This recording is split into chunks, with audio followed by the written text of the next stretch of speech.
Internet না থাকায় গতকাল রাতেই সচিবালয়ে মুখ্যমন্ত্রী। কন্যাশ্রী থেকে রাতেই উত্তরকন্যায় পৌঁছান মুখ্যমন্ত্রী মমতা বন্দ্যোপাধ্যায়। নেপালে অশান্তির জেরে সীমান্তে বন্ধ রয়েছে ইন্টারনেট পরিষেবা, ফলে নেটওয়ার্ক সমস্যায় রাতেই উত্তরকন্যায় যান মমতা বন্দ্যোপাধ্যায়। মমতা বন্দ্যোপাধ্যায় এই মুহূর্তে যিনি থাকেন সেই জায়গা ছেড়ে দিয়ে উত্তরকন্যায় উত্তরবঙ্গের সচিবালয়ে এসে উপস্থিত হয়েছেন। তিনি বসে আছেন নিজের ঘরে এবং আচমকা তিনি এই আসাতে গোটা প্রশাসন তটস্থ হয়ে গেছে। তার কারণ মুখ্যমন্ত্রী এসে বসে গেছেন এবং তার সঙ্গে অরূপ বিশ্বাস রয়েছেন। এই মুহূর্তে অরূপ বিশ্বাস আমার সঙ্গে রয়েছেন। অরূপ, কেন আপনার এখন আচমকা এত মধ্যরাত্রে এসে এখানে উপস্থিত হয়েছেন, কি কারণ?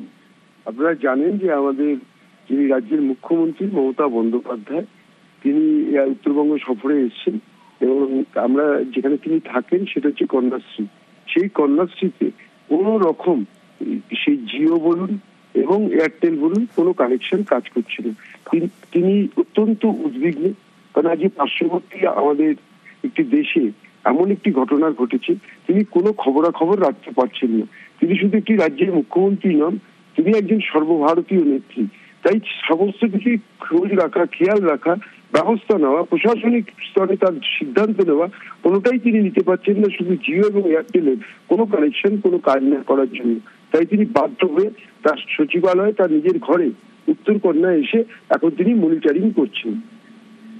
এই মুহূর্তে মুখ্যমন্ত্রী এসে উত্তরকন্যায় উপস্থিত হয়েছেন এবং প্রায় মধ্যরাত্রি এবং প্রশাসনের কর্তা ব্যক্তিদের পরের পর ফোন আসতে শুরু করেছে এবং মুখ্যমন্ত্রী নিজে এসে বসে আছেন চেয়ারে এবং গোটা এলাকা জুড়ে, গোটা এলাকা থেকে ইতিমধ্যে পুলিশের উচ্চপদস্থ আধিকারিকরা আসতে শুরু করেছেন। পুলিশ কমিশনার সুধাকর এসছেন এবং তার ডাইরেক্টর সিকিউরিটির যারা আছেন আইপিএস অফিসার তারা আসতে শুরু করেছেন। মুখ্যমন্ত্রী এখনো বসে আছেন এবং তিনি কতক্ষণ বসে থাকবেন সেটা জানা যাচ্ছে না। এবং অরূপ বিশ্বাস কেন জিজ্ঞেস করেছিলাম যে কেন এসেছিলেন এবং কেন এসেছেন অরূপ বিশ্বাস। তিনি অ্যাকচুয়ালি আমি বললাম যে আমাদের পার্শ্ববর্তী দেশে এমন একটি ঘটনা ঘটেছে, তিনি অত্যন্ত উদ্বিগ্ন। আমি বারবারই বলছি তিনি শুধু একজন রাজ্যের মুখ্যমন্ত্রী নন, তিনি সর্বভারতীয় একজন নেত্রী। ফলে তিনি উৎকণ্ঠার মধ্যে রয়েছেন এবং এখানে বসেই তিনি সমস্ত কিছুর খেয়াল খবর রাখছেন এবং মনিটরিং করছেন। মুখ্যমন্ত্রী এখানে আছেন, সেখান থেকে নেপালের দূরত্ব খুব বেশি নয়, একদম সীমান্তবর্তী এলাকা এবং এখান থেকে তুমি জানো যে নেপালের যে পরিস্থিতি, সেই পরিস্থিতির থেকে এখান থেকে কাকর ভিটা বলো বা পানি ট্যাঙ্কি বলো নেপালের খুবই কাছের জায়গা।